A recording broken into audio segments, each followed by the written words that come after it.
In italiano. No, libro in italiano. Bonsoir. Nous sommes arrivés à la présentation la deuxième présentation de cet après-midi, ici à l'Institut. Il s'agit donc de la troisième journée du Festival Italissimo à Lyon, quatrième édition. Nous avons commencé encore jeudi, et hier encore, et aujourd'hui c'est le moment des rencontres avec des auteurs et des éditeurs. C'est Fabio Gambaro qui allume la rencontre avec Sandro Ferri, éditeur et écrivain. Et je ne vous dirai pas plus, mais uniquement que la 9e édition de l'Italissimo est rendue possible grâce à la collaboration de partenaires qui depuis 4 ans sont presque les mêmes. Toujours ici à Lyon, on parle de partenariat avec Villa Gilet, la librairie des Citres, Luce la Vagabonde, cette année aussi Lumière Terreau. Et Italissimo à Lyon, la dérivation, disons, l'émanation de l'Italissimo à Paris. Un festival qui se produit depuis 10 ans bientôt. Et le côté lyonnais est rendu possible grâce au partenariat avec le ministère de la Culture, le Centre pour le livre et la lecture, l'ambassade d'Italie à Paris, le consulat général d'Italie à Lyon, Montepaschi Blanco, Sofia, préfecture, la culture avec la copie privée. C'est un logo que... c'est un vieux que vous êtes... Oui. Et aussi, cela concerne plutôt, comme on le dit chaque fois, les livres et les sorties, les parutions qui déterminent, qui caractérisent la période de la rentrée littéraire en France. Donc il s'agit d'auteurs, écrivains qui sont traduits en France, qui sont présentés à l'Institut et au festival, pour le Festival Italissimo. Alors je vous laisse avec Fabio Gambaro qui est directeur d'Italissimo à Paris et Sandro Ferri pour parler de son livre, L'éditeur présomptueux. Bonsoir.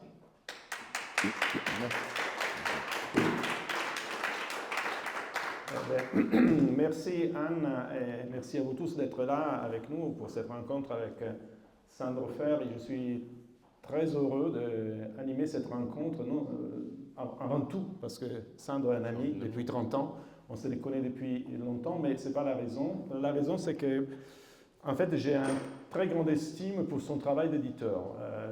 Je pense que c'est un très grand éditeur et il a créé une toute petite maison d'édition dans son appartement à Rome en 1979, EO, les éditions EO, qui à l'époque étaient Est-Ouest. Ouais. On a un peu oublié l'origine de ce mot, mais en fait c'était Est-Ouest.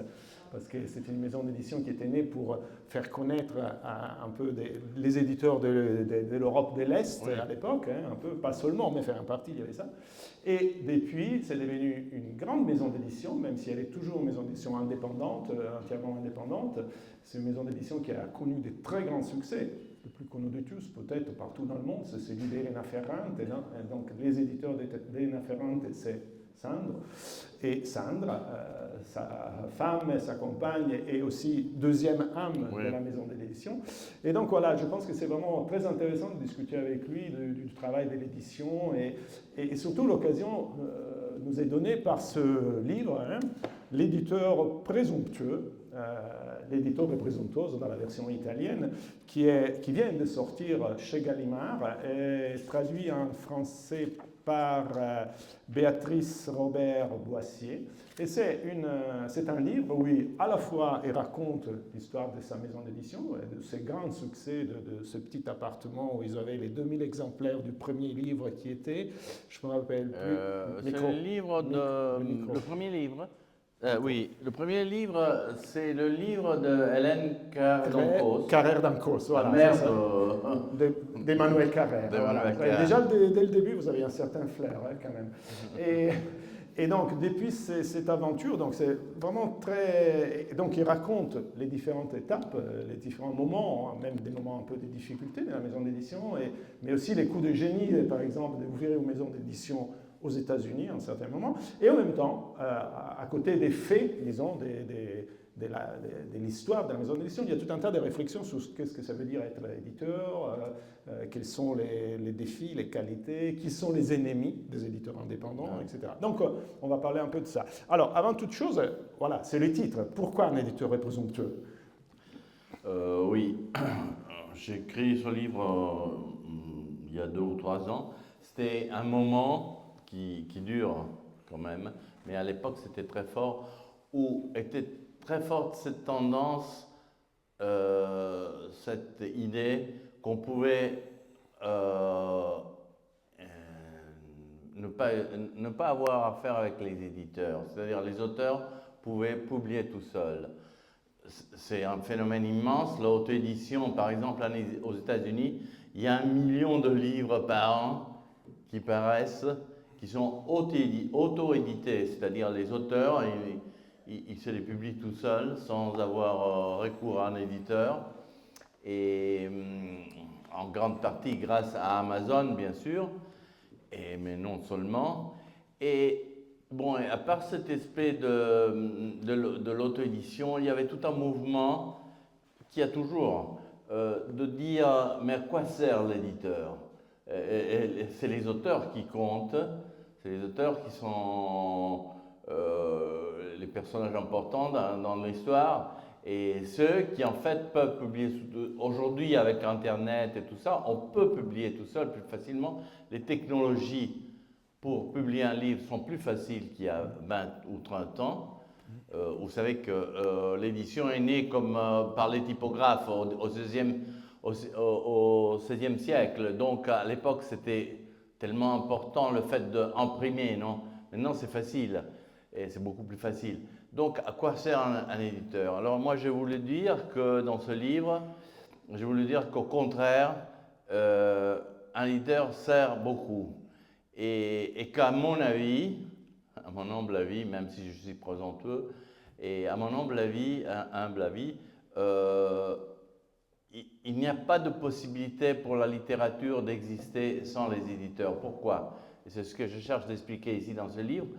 En fait, bon, on en parlera, mais en fait, c'est ce rôle très subjectif de l'éditeur qui choisit, qui lit, bien sûr, il lit les livres, il fréquente des auteurs et tout ça, et il choisit. Et ce choix, qui est un choix bien sûr subjectif et donc présomptueux, qui élimine beaucoup de possibles écrivains, c'est comme ça, c'est l'histoire de l'édition, mais en même temps qu'il dit non à beaucoup de livres, il dit oui à un nombre plus bas, plus petit d'auteurs, et il leur permet d'exister par tout ce qu'il fait, bien sûr. Et si je peux encore dire juste une minute, je raconte une histoire là dans ce livre qui est assez emblématique. Alors, je pense que vous connaissez Le Guépard, non, le livre de Tommaso Lampedusa. Je ne sais pas si c'est le livre le plus important de la seconde moitié du XXe siècle en Italie, mais si ce n'est pas le plus important, c'est un des plus importants. Et c'est un livre très... Et ce livre a risqué de ne pas être publié, parce que bon, l'auteur était un aristocrate de Palerme, mais il n'avait pas beaucoup de contacts. Il a essayé avec un grand éditeur, Mondadori, Einaudi, et des grands éditeurs de l'époque, par exemple, en particulier Vittorini, par exemple, qui est un grand écrivain et un grand éditeur, il lui a dit non, on ne va pas publier ça. Et donc il était resté sans éditeur. Après, du temps s'est passé et le livre est fini dans les mains, presque par hasard, dans les mains de Bassani, un autre grand écrivain italien, mais qui était à l'époque le directeur littéraire de Feltrinelli. Et lui, il a vu ce livre que personne ne voulait publier, et il a dit, mais c'est un chef-d'œuvre. Et ils l'ont publié, Feltrinelli l'a publié, et le livre a été un grand succès. Donc ça, c'est pour dire, bon, ça c'est un exemple bien sûr extraordinaire, mais que peut faire un éditeur? Il a une importance. Il peut décider en fait de l'existence d'un livre tellement important comme le Guépard. Pardon. Oui, non, tout à fait. Et effectivement, toi, à un moment, tu le dis, dans le livre, l'éditeur présomptueux, il est présomptueux parce qu'au fond, il essaye de proposer ses goûts à un public. C'est-à-dire, parmi toute cette lecture, ces livres, ces manuscrits qu'il a l'occasion de lire, de regarder, bon, il y en a certains qui le touchent et qui décident de proposer aux autres. Et ce qui est, à mon avis, intéressant aussi dans ta façon d'être éditeur, c'est que pour toi, pour vous, pour la maison d'édition EO, l'édition, c'était aussi une histoire des rencontres avec des auteurs. Ouais. Non, et souvent, ces rencontres ont produit des énormes succès. Ben, à l'époque, dans les années 80, ça a été le grand succès de Christa Wolf, de Cassandra, et puis c'était le cas d'Alice Sebold, et puis Jean-Claude Izzo, Muriel Barbery, jusqu'à Elena Ferrante. C'est-à-dire que j'ai l'impression, c'est une question, est-ce que pour toi, être écrivain, c'est avant tout des rencontres avec des auteurs, et c'est seulement quand tu te retrouves avec ces auteurs que tu peux les publier. Peut-être qu'aujourd'hui c'est un peu différent parce que la maison d'édition elle est plus grande, donc tu ne peux pas suivre tous les auteurs un par un comme tu le faisais avant, mais pendant longtemps j'ai vu que c'était ça un peu la marque de votre travail d'édition. Ouais. Oui, certainement. C'est-à-dire, nous, moi en particulier, mais ma femme aussi, et en général, les gens qui travaillent dans notre maison d'édition, c'est une petite maison d'édition. En fait, on a une vingtaine de personnes en Italie. Après, on a deux autres maisons d'édition encore plus petites. Une, elle est aux États-Unis et une en Angleterre. Et donc, on est une trentaine de personnes. Mais en tout cas, pour te répondre, oui, pour moi, la chose la plus importante, c'est la rencontre avec le livre. Avec le livre. Moi, par exemple, quand des auteurs m'appellent, me disent « Je peux venir vous présenter, j'ai un livre, je veux vous en parler ». Moi, je leur dis « Non, envoyez-moi votre livre. Moi, je veux le lire. C'est pas, en première instance, c'est pas vous que je veux connaître. C'est le livre qui m'intéresse. Donc, le livre est central. C'est-à-dire, je crois que c'est très important. C'est vraiment une marque de la maison d'édition. C'est-à-dire croire dans le livre, dans le produit livre. Après, souvent, avec des auteurs, se créent des rapports très importants, très denses, très intenses, qui ont changé notre vie, qui ont marqué notre vie très fort, des personnes très différentes, par exemple de l'époque dont parlait Fabio au début, l'époque quand on publiait seulement les livres de l'Europe de l'Est. Donc c'était des gens c'était à l'époque du communisme, donc il y avait encore le mur de Berlin et tout ça, des gens que c'était très difficile de se rencontrer, de voyager, tout ça. On a eu des relations d'amitié très fortes, par exemple avec une écrivaine allemande, Christa Wolf, de l'Allemagne de l'Est, qui est une des grandes écrivains allemands du XXe siècle. Et c'est devenu un vrai rapport d'amitié, même malgré les différences, tout était différent. C'était une Allemande, elle venait de ce monde-là, on n'avait même pas tellement les mêmes idées politiques, elle était une génération au-dessus de la nôtre. Ma femme l'a toujours considérée un peu comme sa maman, non? Comme ça. Mais c'était un rapport d'amitié très fort. On apprenait beaucoup de choses en rencontrant ces auteurs, en les connaissant, même du point de vue biographique. Donc, à ce moment-là, l'aspect biographique de la vie de l'auteur devient important. Et pour nous, c'est important d'avoir un rapport du moins avec certains auteurs, avec qui c'est pas avec tous que bien sûr tu t'arrives avoir un rapport comme ça. Mais il y a des auteurs qui ont, pour nous, ont compté beaucoup comme amitié. Une autre auteure avec qui on est beaucoup amis est une auteure française, Muriel Barbery. On avait publié son livre L'élégance du hérisson. On est devenus amis et après 20 ans, on est toujours amis. Et comme ça, c'est... Oui, et donc tu disais tout à l'heure justement la centralité du livre, enfin avant tout il y a les livres, et d'ailleurs il y a un chapitre où tu dis un peu, tu décris un peu le mythe du marketing en disant c'est pas le marketing qui compte, c'est le livre. S'il n'y a pas le livre, le marketing ne pourra rien. Je suis convaincu de ça.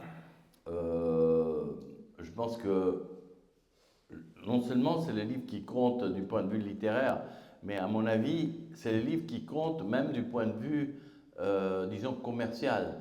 C'est-à-dire, pour moi, le majeur outil de marketing dans l'édition, c'est le livre. C'est le livre. Les grands succès ne se font pas à la table des éditeurs. Ils sont presque jamais construits. C'est très difficile, les vrais grands succès. Mais c'est les bouche-à-oreille qui fait les grands succès. C'est seulement le bouche-à-oreille. Et le bouche-à-oreille, pour marcher, il doit y avoir quelque chose dans le livre. Personne ne sait qu'est-ce que c'est. Il n'y a pas une définition. D'ailleurs, tu citais tout à l'heure Cassandra de Christabel. C'était un énorme succès, au moins en Italie, enfin je ne sais pas dans les autres pays, mais en Italie c'était un énorme succès. C'était un auteur qui était inconnu et c'était le bouche-à-oreille qui a... Absolument, absolument. Cassandre, en plus c'était pas un livre facile, pas spécialement, mais c'est un livre qui... Je ne sais pas dire, donner une définition de ce qui est... Personne ne le sait autrement.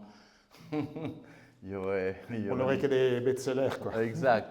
Mais il doit y avoir quelque chose dans le livre qui fait... Et ce n'est pas... qui fait partir le livre, fait que ce soit facile et qu'on le conseille volontiers. Que le libraire, bien sûr, hein, au début, le conseille volontiers, que l'éditeur, après le libraire, mais après que les gens, les lecteurs, le conseillent à leurs amis. Et ça n'arrive pas à tous les livres, ça arrive seulement à des rares livres. Et ce n'est pas, par exemple, on pourrait penser, bon, si un livre c'est facile, je ne sais pas si c'est feel good ou un truc comme ça, c'est ça qui marche. C'est pas vrai. C'est pas vrai. Des fois, ça peut être un livre super tragique, ça peut être un livre très exigeant du point de vue littéraire. C'est un mystère. Est-ce que peut-être un livre, pour avoir un grand succès, un très grand succès on parle, hein, il doit rencontrer quelque chose de son époque? C'est-à-dire, le même livre, à des époques différentes, peut-être n'aurait pas marché. Je veux dire, peut-être que Cassandre, pour rester toujours sur cet exemple-là, mais on pourrait faire peut-être la même réflexion sur Elena Ferrante et les grands succès de l'Amica géniale et de l'Amie prodigieuse. C'est qu'il a rencontré, dans les universités, on parle des demandes implicites de l'époque, mais bon, quelque part, il rencontre quelque chose, il y a une attente dans l'époque et les livres arrivent à parler au public de son époque. Peut-être il y a ça aussi, non, dans les grands succès d'un livre. Oui, je crois que tu as raison. Il y a sûrement ça. C'est compliqué pour les éditeurs de comprendre qu'est-ce que c'est cette exigence. A posteriori, c'est toujours facile. Ouais, l'exigence de l'époque. Comment on l'appelle à l'université? L'attente implicite. Ouais, voilà. C'est quoi maintenant l'attente implicite? Qu'est-ce que les gens s'attendent? On ne sait pas. C'est-à-dire, oui, il y a des banalités qu'on pourrait dire, il y a des choses que les gens s'attendent, mais c'est pas comme ça qu'on trouvera le... Mais c'est vrai que... c'est vrai, par exemple, des grands livres, des livres magnifiques sont oubliés quand le temps passe, mais pas parce qu'ils ne sont pas bons, parce que vraiment, il y a des choses dans l'époque qui a changé. Moi, je vois, par exemple, là, ça me vient à l'esprit, toujours en parlant des auteurs d'Europe de l'Est, il y a un très grand auteur, je ne sais pas si quelqu'un de vous l'a lu, tchèque, qui s'appelait, il est mort, il s'appelle Boumil Hrabal. Je sais pas, le train étroitement surveillé. Moi, j'ai servi le roi d'Angleterre. Vous faites signe que vous les connaissez. Bon, moi, j'ai regardé, j'étais en librairie hier à Paris parce que je sais pas. J'étais voir dans le rayon tchèque, littérature tchèque, il y avait presque aucun livre. Et c'est la même chose, c'est en Italie. Et pourtant, quand on l'a publié, nous, dans les années 80, fin 70-80, c'était un succès. Alors, je ne sais pas dire pourquoi maintenant il est oublié, mais il est oublié. Il y en a beaucoup. Et pourtant, c'est pas. Casimir Brandis. Brandis, Pareil, c'est un la même autre. chose. Ouais, Brandis, en plus, ça me fait mal parce que c'est un autre auteur à qui j'ai voulu vraiment beaucoup d'affection. C'était un auteur très important et c'était une génération au-dessus de la mienne et avec encore une biographie complètement différente de la mienne. Brandis, c'était un auteur polonais, juif polonais et qui il a fait partie de la résistance. Après tout de suite après la guerre, il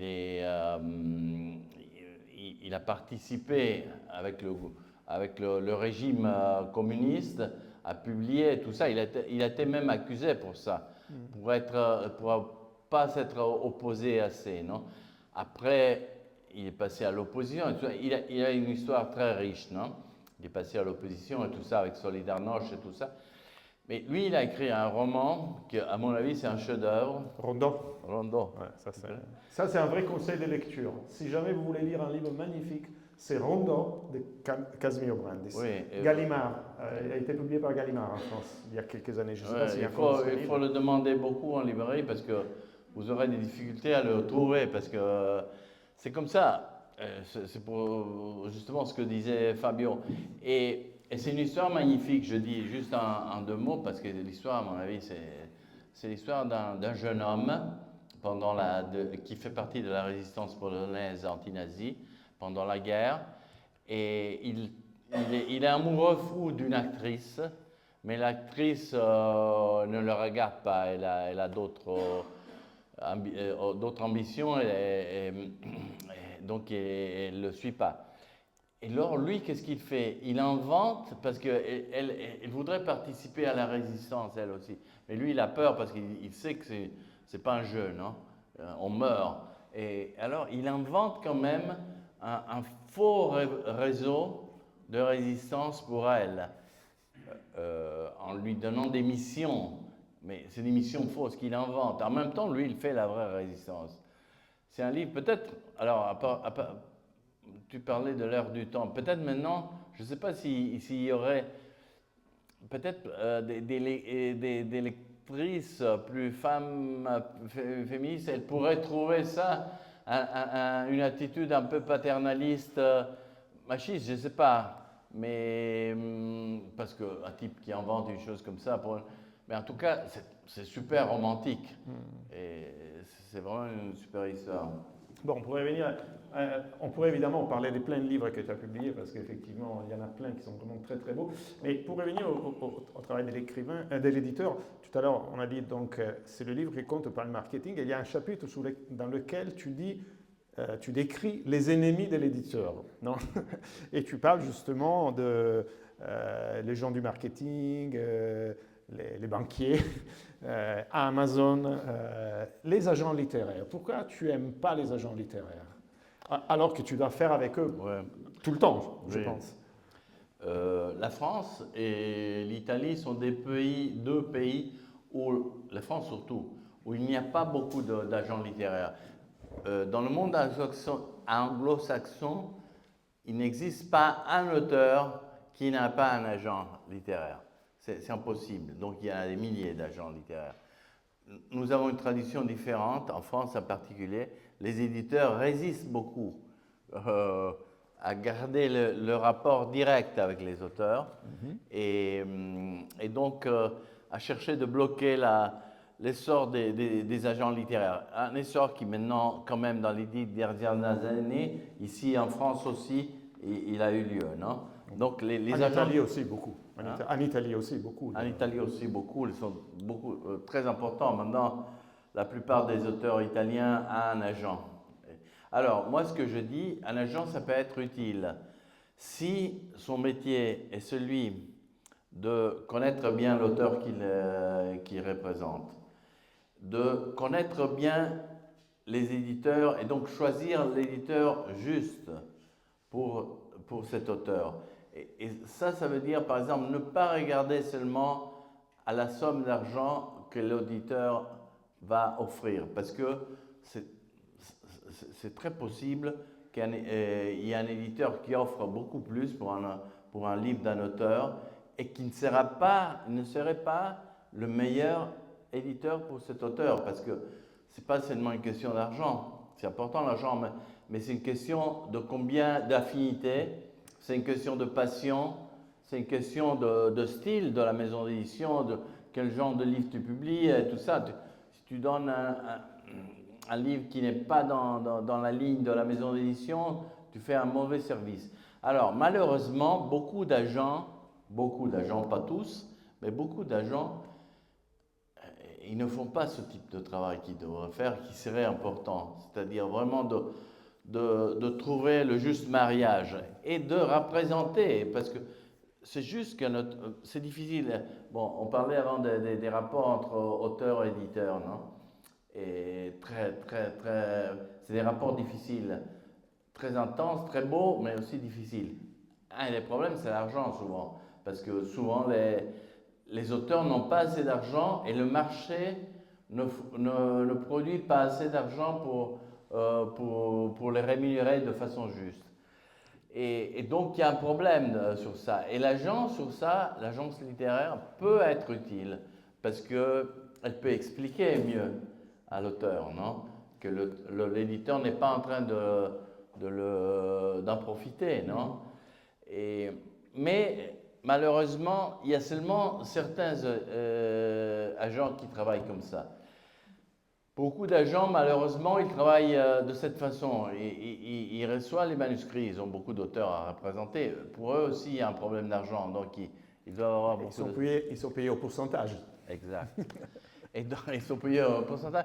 Et donc, qu'est-ce qu'ils font? Quand ils reçoivent un manuscrit, ils l'envoient pas à 1, 2, 3 éditeurs auxquels ils ont pensé parce que c'est le plus juste pour non, ils l'envoient à 20 éditeurs et ils attendent que quelqu'un mort à l'hameçon, et après, qu'est-ce qu'ils font?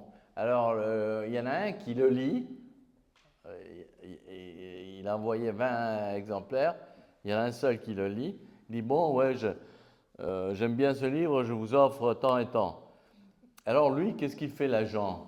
Il appelle les 20 autres éditeurs et lui dit hey, j'ai eu une offre de cet éditeur. Qu'est-ce que vous voulez? Alors les éditeurs, comme ils sont assez cons, excusez-moi, alors ils commencent à lire le livre. Comment ils n'avaient pas regardé? Et alors il y a en général, pas en général, mais souvent il y a des enchères et le prix augmente. Et ça, bon, c'est positif pour l'auteur. Apparemment, vous pouvez dire, pourquoi, qu'est-ce qu'il y a de mal? Il gagne plus d'argent. Oui et non. Parce qu'en même temps, ce n'est pas le meilleur éditeur qui sera choisi avec ce système. Et toujours dans les critiques, pourquoi tu n'aimes pas Amazon? Ben ça, c'est plus facile. Non, mais comme je sais que tu as fait une croisade presque personne. Je crois que dans tes livres, il y a encore marqué, non, que vous ne vous êtes pas vendu par Amazon. Non. Vous ne le marquez plus? Non, à une époque, vous le marquez, non? On a fait des compromis. Je dois être honnête, on a fait des compromis.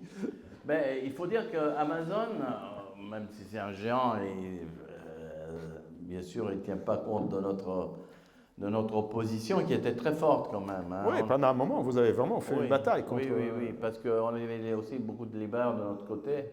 On a fait une grande bataille. On n'a pas donné aux livres... nos livres n'étaient pas distribués par Amazon. Et on a perdu des millions d'euros comme ça. Hein, parce que Amazon, en Italie, par exemple, c'est plus ou moins, ça dépend du genre de livre, mais c'est 25% du marché. En Angleterre, c'est 60%. C'est fou. Et alors, dire non à Amazon, c'est pas facile, mais ils demandaient beaucoup. Et à l'époque, en plus, ils avaient une vue plus totalitaire. Alors, c'est pas qu'ils sont devenus bons, mais les livres ne sont plus pour eux la chose principale. C'est pas, et le livre était leur cheval de Troie pour entrer chez les consommateurs, pour avoir leurs données et tout ça. Mais après, maintenant, bon, c'est un truc. Donc, ils acceptent même des conditions meilleures de la part de l'éditeur, meilleures pour l'éditeur, pour l'auteur, non? Et donc, c'est plus facile de travailler avec eux maintenant. Et en plus, ils ne sont pas aussi totalitaires, je veux dire. Avant, parce qu'en Italie, en plus, on avait un problème. Il n'y avait pas la loi du livre comme ici, non? Donc, il y avait elle a été faite il y a 4 ou 5 ans seulement. Et donc, on pouvait vendre les livres avec des rabais de 20, 30, 40%. Et Amazon, il vendait les livres, je vous jure, Amazon a vendu aux États-Unis, où on leur donnait les livres, ils vendaient les livres à un prix plus bas de ceux qu'ils payaient à nous. Donc, c'était du dumping. C'était à la perte. À la perte. C'était à la perte. Pour avoir, c'était avec Ferrante, par exemple. Ils ont vendu des dizaines de milliers d'exemplaires en les donnant à un prix inférieur à celui qui payait à nous. Et bien sûr, ça, pour les libraires, c'était terrible parce qu'ils ne pouvaient pas faire ces mêmes rabais. Bon, après, il y a eu la loi du livre en Italie, donc c'est plus possible. Et donc, c'est une arme qui est tombée des mains d'Amazon. Maintenant, Amazon ne peut pas faire les rabais, donc il a les mêmes prix que les libraires. Donc, il n'y a plus ce rapport de force en faveur d'Amazon. Et tu as toujours dit qu'en fait, un succès d'un livre, ça se construit en librairie. Et vous avez des excellents rapports avec les libraires, non? Oui, nous, à partir de cette histoire d'Amazon, mais pas seulement, on a d'excellents rapports. Alors, moi-même, j'étais libraire au début, mais c'est pas ça tellement. C'est que, pour la même raison que je dis, c'est important le bouche à oreille, le conseil, la subjectivité. Alors, la subjectivité, c'est pas chez Amazon que vous la trouvez, c'est chez les libraires, et spécialement chez les libraires indépendants. C'est-à-dire, c'est eux qui, en principe, lisent les livres, vous conseillent, ça c'est les livres juste pour vous et tout ça. Nous, on croit beaucoup à cette modalité-là de vente aussi commerciale. Donc, on a toujours appuyé beaucoup les libraires, on fait beaucoup de choses avec les libraires, on fait des concours pour les vitrines meilleures, on leur donne des prix. Oui, on travaille beaucoup, on cherche toujours à éviter que les grandes chaînes aient un avantage dans la vente par rapport aux libraires indépendants. Oui, il faut rappeler aussi qu'ils ont EO, ils ont une très belle librairie-restaurant à Rome, oui. Où on mange très bien d'ailleurs. Et on trouve des très bons livres, évidemment. Mais et est-ce que, bon, pour continuer un peu dans votre histoire, bon, vous êtes né dans les années 70, petite maison d'édition, que peu à peu s'ouvre à d'autres littératures, pas seulement la littérature de l'Est, après ça devient la littérature américaine parce que ça a été le deuxième moment, puis ça a été la littérature italienne, et à partir d'un moment, et après on va parler du Ca' Ferrante parce que c'est quand même, ça a été un tournant dans l'histoire de l'autre maison d'édition. Et par contre, il y a aussi beaucoup de littérature française. Pourquoi cet intérêt? Je pense qu'aujourd'hui vous êtes l'éditeur qui fait le plus de littérature française en Italie, je pense. Ouais. Ouais, je n'ai pas des statistiques exactes, mais à l'impression que j'ai, quoi. Oui, oui. Probablement, c'est comme ça. Au début, c'était pas comme ça. On faisait pas de la littérature française. On a commencé un moment comme ça. Et puis, en fait, moi-même, je lis le français. Ma femme, elle a enseigné aussi le français. Et donc, c'est un peu une question de langue. Et au début, donc, c'était la facilité. En plus, moi, j'ai vécu beaucoup d'années en France. Donc, j'avais des rapports et tout ça. Et on a créé des rapports, et ça, c'est très important. On a créé des rapports solides avec des auteurs et avec des éditeurs français. Parce que c'est important, parce que comme ça, quand on choisit un livre pour un autre pays, on sait bien d'où il vient, de quel contexte, qu'est-ce que ce livre représente dans le pays d'origine. Ça, c'est très important, non? Donc, oui. alors après, nous, en publiant beaucoup d'auteurs français, nous on dit ça en ce moment, parce qu'on y croit, hein. On croit que la littérature française, et en particulier la littérature des femmes, mais pas seulement, hein, les autrices, est une littérature, peut-être c'est la littérature la plus importante à mon avis, comme qualité, quantité, qualité, en Europe. Et nous, quand on se demande mais pourquoi? Alors, je pense qu'il y a 2 ou 3 réponses. Bon, une, c'est sûrement la tradition. Alors ici, en France, vous avez une tradition littéraire de grands romans qui datent du 19e siècle au moins. En Italie, il y a pas. En Italie, il y a plutôt une tradition de poésie.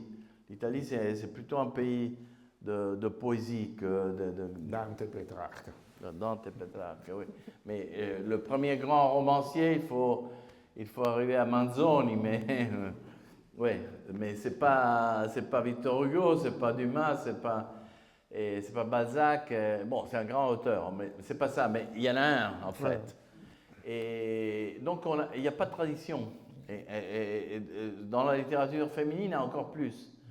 Donc, tandis qu'en France, il y a cette tradition. Et à notre avis, on la voit dans les livres contemporains. Il y a une capacité d'utiliser tous les aspects de la littérature que manque dans d'autres pays. Ça, c'est un élément important. Bon, il y a un autre élément qui est plus pratique, structurel, pas tellement littéraire, mais qui est important, c'est qu'ici, vous avez un modèle, un système d'appui à la littérature, l'entrée littéraire, les prix, et la loi du livre qui était faite 20 ans avant en Italie, que nous, par exemple, en Italie, on n'a pas ça. Et les prix en Italie, ça compte pas comme...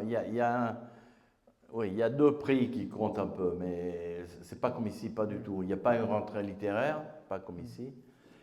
Et donc... nous, on trouve toujours, on lit beaucoup de livres français, de romans français. Même sur cette rentrée, je pense qu'on en a déjà lu 20 ou 30. Et on a déjà choisi ceux qu'on aimait.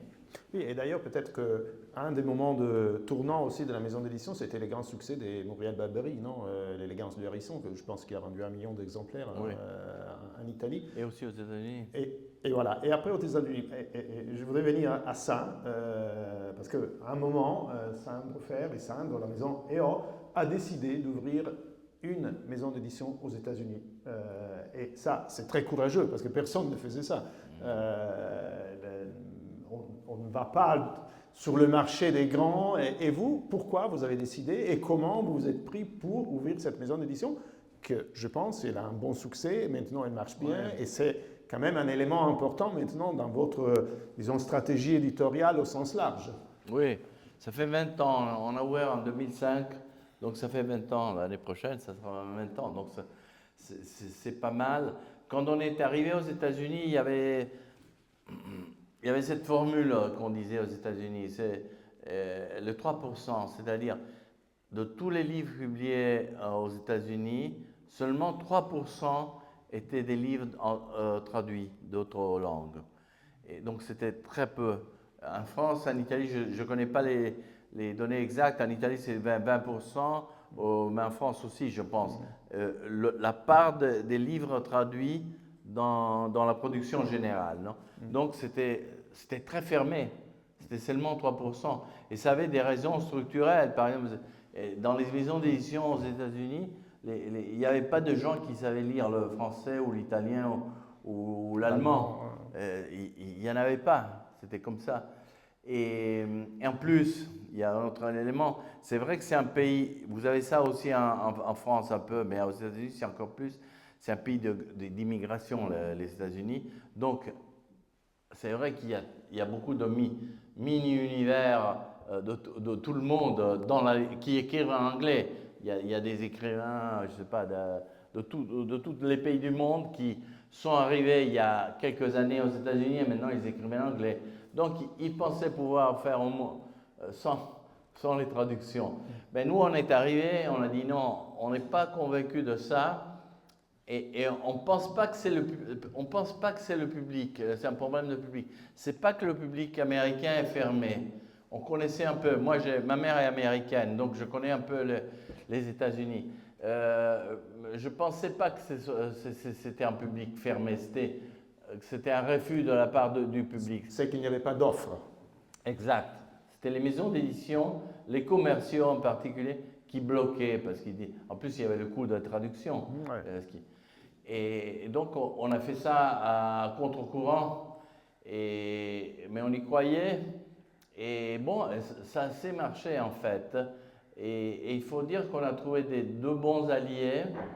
Un, c'était les librairies indépendantes, parce que quand on est arrivé aux États-Unis en 2005, commençait un mouvement de contre-tendance. Après des années que les libraires indépendants avaient disparu parce qu'il y avait seulement des grandes chaînes, il y avait Amazon et tout ça.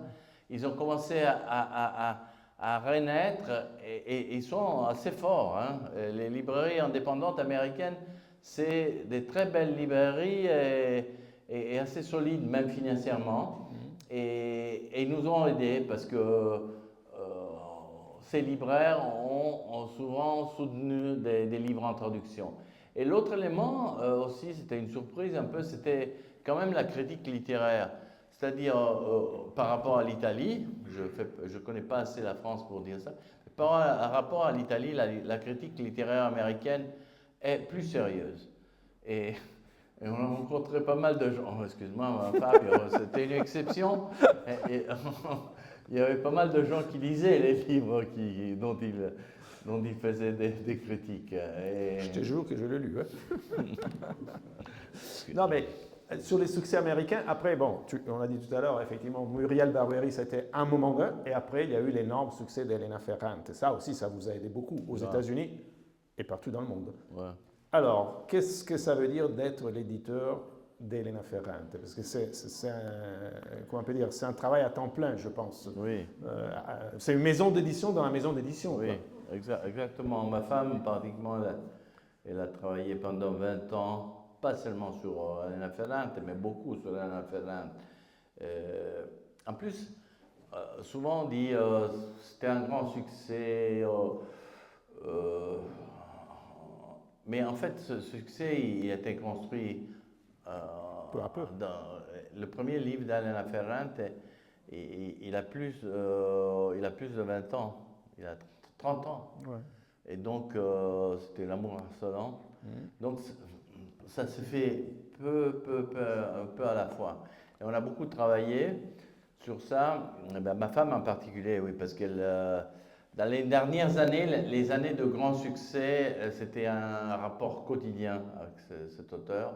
Parce qu'en plus, c'est une auteure qui a dit, le premier jour qu'elle a publié, elle a dit, mais moi, je ne me montrerai jamais en public, je ne ferai jamais aucune interview à la télé ni à la radio. Au maximum, je peux faire des réponses par écrit. Et je ne prendrai pas des prix si on m'en donne. Je ne ferai rien. J'écris mon livre, je vous le donne et c'est vous qui faites ce que vous voulez. Et donc, c'est pas facile, il faut la représenter aussi. Et en plus, il y a eu un moment, parce que c'est un auteur qui a vendu plus de 20 millions d'exemplaires seulement de la quadrilogie de l'Amie prodigieuse, dans le monde, hein, 20 millions d'exemplaires. Et en France, elle a vendu 3 millions, je pense, dans les folios. Et bien sûr, un auteur comme ça, avec ce succès, avec cette histoire qui ne veut pas se montrer, tout ça, alors il y a tout le jeu, qui est-ce qu'il y a derrière et tout ça, c'était une pression des médias sur nous énorme. Et donc on a dû résister pendant toutes ces années pour ne pas trahir cette demande qu'avait fait l'auteur, parce que c'est elle qui l'a faite, de maintenir ce...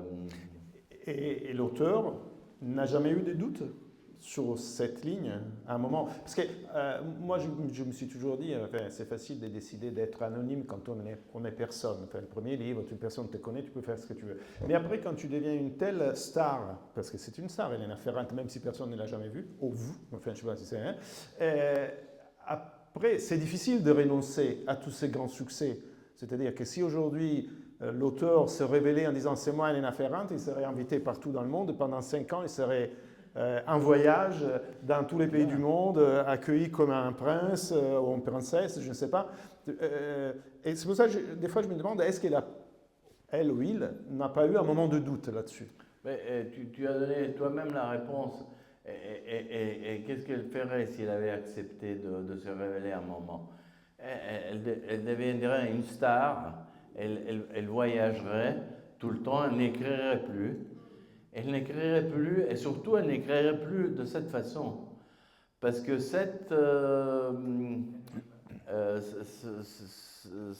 comment on dit, oui, cette dimension secrète, disons, permet, ça c'est à mon avis, mais elle le dit, elle le crie, permet d'écrire, d'écrire des choses que probablement c'est pas tellement facile quand on devient un auteur public. On est, surtout si on a un grand succès, on est vraiment obligé à beaucoup de limitations, de compromis, je peux pas dire ça, je peux pas dire ça. Donc elle a eu une liberté, disons, elle a eu une liberté énorme. Ça lui a donné une grande liberté. Ouais. Écoute, on a parlé beaucoup des succès, parce qu'évidemment, on a parlé de Muriel Barbery, Christa Wolf, Elena Ferrante, mais la vie d'un éditeur, elle fait aussi des chèques, parce qu'en fond, on sait que l'édition, c'est ça, on publie 50 livres, puis il y en a 2, 3, 5 qui ont du succès, il y en a beaucoup d'autres qui ont un succès beaucoup moins évident, et il y en a beaucoup qui tombent à l'eau, peut-être, qui sont oubliés, tout ça. Alors, bon, toi aussi, tu as connu des échecs, j'imagine. La vie d'un éditeur, elle est toujours pleine de ça. Et quelle est la difficulté justement majeure pour un éditeur? Quel est le défi majeur? Je pense que c'est ça. C'est quand au début on disait présomptueux, non, c'est-à-dire croire en son propre goût, non, dans ses propres choix. Mais quand le public ou la critique ou le public te dit non, je ne suis pas de ton avis, ce livre ne vaut rien, ou ça ne m'intéresse pas et tout ça, c'est vraiment très dur à accepter, parce que ça remet en cause vraiment la plus profonde de ta conviction. Non, pour moi, c'est ça qui est vraiment difficile. Hein. Ça arrive souvent, hein. Ça arrive, je ne sais pas combien de fois par an, qu'on fait des livres qui n'ont pas de succès, et on dit mais pourquoi? Et c'est comme ça. C'est comme ça. On peut pas. Enfin, il n'y a pas de. Est-ce que ça, on apprend quelque chose de ces échecs ou pas? Ou non? Ou on continue, on peut. Oui, non, on apprend. Mais ce qu'on apprend, c'est, disons, les choses les plus superficielles. Oui, on apprend que si on fait un livre, disons, qui a une complexité littéraire, pour faire un exemple, trop grande, après quelques ans de succès, on comprend que c'est à cause de ça, par exemple. Ça peut être à cause de ça. Pas toujours, mais ça peut être à cause de ça. Mais ça, c'est plus superficiel. Mais ce que moi, je n'ai pas compris, c'est le fond. C'est la même chose que pour quand on trouve un succès. C'est-à-dire, mais pourquoi ce livre n'a pas de succès? Si on aime, je pense que ça arrive à tout le monde. Il y a des livres qu'on lit et on pense qu'ils sont magnifiques, vous les passez à quelqu'un et vous voyez une réaction froide et comme ça. Moi, je n'ai pas de réponse. Et avant de vous donner la parole pour des éventuelles questions, je n'ai encore une. En fait, quand on parlait de ta maison d'édition dans les années 80-90, on parlait d'une des petites maisons d'édition. C'était l'époque où on disait les petites maisons d'édition indépendantes, etc. Est-ce que tu te considères encore une petite maison d'édition? Oui. Oui. Oui, oui, non, mais c'est objectif. C'est objectif comme nombre d'employés, comme chiffre d'affaires, même si on a des succès parfois qui vendent des millions d'exemplaires, mais c'est un livre sur 300 qu'on publie. Vous faites combien de livres par an maintenant? On fait 60-70. Là, on va augmenter en plus parce qu'on va faire une collection très importante de livres. C'est très différent de ce qu'on fait, mais nous, on aime toujours faire des défis et tout ça. On va faire une collection très différente de ce qu'on fait. C'est des livres de fantasy, c'est des livres pour les young adults, jeunes et tout ça. Donc, c'est des livres très différents de ce qu'on fait. C'est notre fille surtout qui a voulu faire ça. Et on va en faire beaucoup. On va en faire 40 par an. Donc, ça va être 40 livres là, et puis une autre quarantaine, cinquantaine, comme ceux qu'on faisait avant. Et donc, oui, ça fait beaucoup de livres, c'est beaucoup de travail. Oui. Ouais. Parce qu'à un moment du livre, justement, tu te poses la question où il faut s'arrêter. Je veux dire, parce qu'évidemment, l'idée d'un éditeur, c'est de grandir en permanence, de faire plus de livres, d'avoir plus de succès, d'avoir plus de chiffre d'affaires, plus de bénéfices. Enfin, c'est normal, toute entreprise fonctionne sur ce modèle. Mais à un moment, tu te poses le problème de dire, bon, peut-être qu'il faut s'arrêter, peut-être aussi que les succès va corrompre, non, pas corrompre, comment dire, enfin, c'est corrompre. Corrompre, hein, on dit comme ça. Un peu notre qualité. Est-ce que c'est des questions que tu te poses encore, que tu te... Oui, bien sûr. Non, sûrement. Je me pose. En même temps, il y a un bloc objectif à la croissance. C'est-à-dire, le marché, nous, on est une maison d'édition qui est née il y a 50 ans, il y a 45 ans, et où les choses, en fait, étaient déjà faites. Micro. Oui. Les données étaient déjà sur place, comme ici. Hein, si vous regardez l'histoire, je crois, de l'édition mondiale, il y a vraiment très peu d'éditeurs qui sont nés après les années 70, qui sont devenus des grands éditeurs. Pratiquement, c'était impossible parce que les grandes places, les meilleures places étaient prises par des grands groupes éditoriaux qui sont très forts financièrement, distributivement, comme distribution et tout ça. Et c'est impossible de faire la concurrence à des groupes d'édition comme ça. C'est-à-dire, on peut vendre parfois certains de nos livres plus qu'eux, mais on ne va jamais... Dans l'ensemble, ils vont rester... Ouais, ça serait fou. Mais personne n'a réussi. Je pense que... mais même ici en France, je pense. Oui, d'ailleurs, comment dire, souvent les maisons d'édition grandissent par acquisition. Enfin, on achète d'autres maisons d'édition et on fait des conglomérats. Enfin, c'était le cas de Gallimard et d'autres maisons d'édition comme ça. La seule maison d'édition qui me vient à l'esprit qui a fait vraiment un grand bond, elle est en Angleterre, Bloomsbury, c'était la maison d'édition, elle était petite, de Harry Potter. Mais il faut avoir Harry Potter, je ne sais pas, 200 millions d'exemplaires, je ne sais pas, pour faire ça. Et je ne sais pas si ça se passe bien pour eux en plus, parce qu'ils sont beaucoup... Ouais, ils ont cru, mais ils sont beaucoup grandis, mais je ne sais pas. Après, il faut savoir gérer la croissance, c'est pas évident. Et une dernière question, vraiment, et puis je vous donne la parole. Est-ce que les défis maintenant, c'est quoi? C'est la transmission de la maison d'édition? C'est la transmission. C'est la transmission à notre fille et à ceux de son sa génération. Ouais, c'est-à-dire, par exemple, elle travaille depuis quelques années chez nous et elle a embauché des personnes de sa génération. Et il y a même un conflit, c'est un mot trop grand, mais bien sûr, il y a une façon différente de travailler entre vous et les éditeurs qui ont 35 ans, 40 ans. Oui, de façon différente de travailler, des goûts différents, tout. Des moyens de choisir, de trouver les livres et tout. C'est très différent.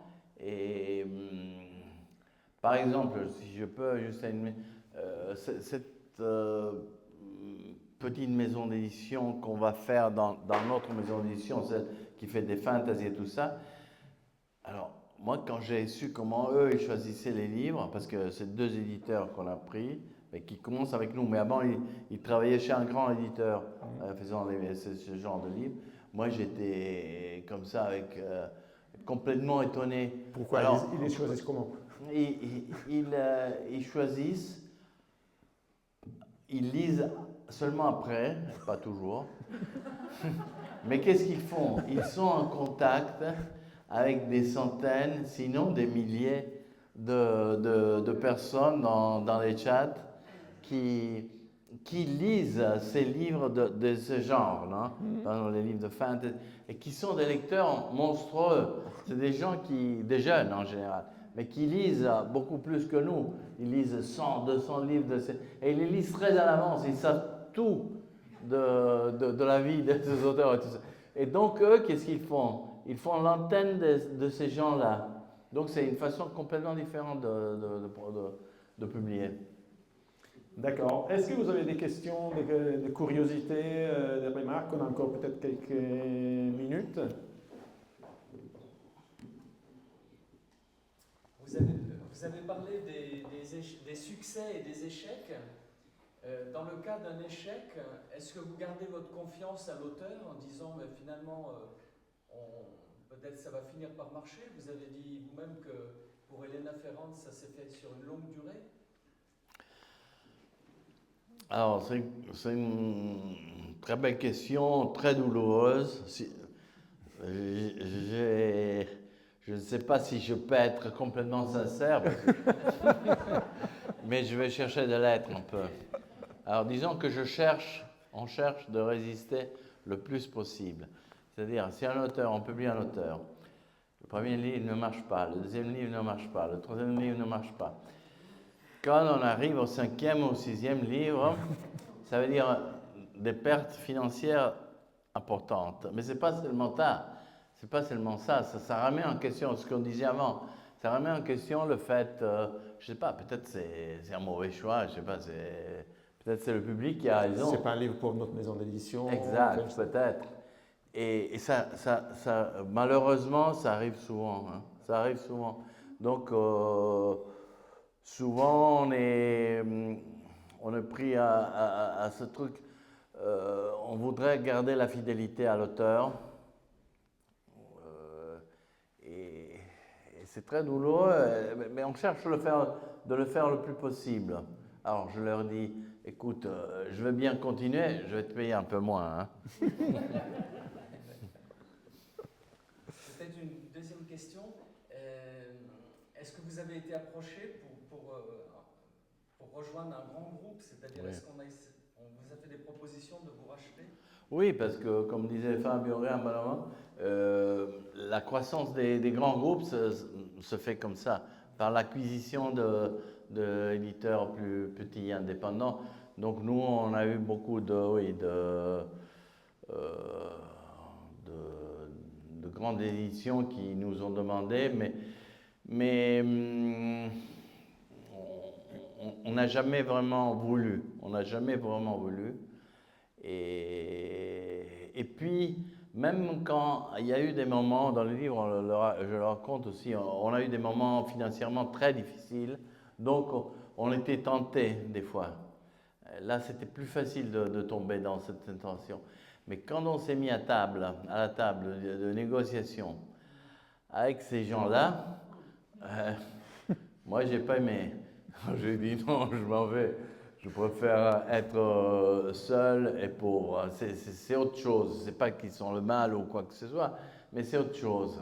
Au moins, dans mon expérience, les gens que j'ai rencontrés, des grands managers, non? Des gens qui souvent ne s'intéressaient même pas vraiment au livre. Non? C'était des gens qui étaient mis là pour faire le contrôle de gestion et tout ça. Et ils raisonnaient seulement en termes financiers. Alors, avec des gens comme ça, à mon avis, on ne pouvait pas discuter. Oui, mais en même temps, et ça tu le dis aussi, même toi, tu dois faire des raisonnements financiers. Je veux dire, un petit éditeur, c'est aussi sans arrêt, et ça c'est toute comment on peut dire, à la fois la difficulté et la fascination du travail d'éditeur, c'est-à-dire c'est une industrie hybride, enfin, c'est-à-dire à la fois c'est une industrie avec des contraintes économiques qu'il faut d'une certaine façon respecter, et de l'autre côté il y a autre chose. C'est peut-être que les grands groupes ils sont seulement du côté de la contrainte économique. Oui, c'est-à-dire la différence, à mon avis, c'est qu'est-ce qui est le principal. Bien sûr, moi je fais des comptes du matin au soir, même la nuit, mais je pars toujours du livre. Ouais. Le livre m'intéresse, qu'est-ce que je peux faire pour que ça marche? Et tandis que la logique en général, je ne dis pas toujours, mais d'un grand groupe, c'est différent. Il faut faire tourner les comptes, il faut que les comptes reviennent. Ouais.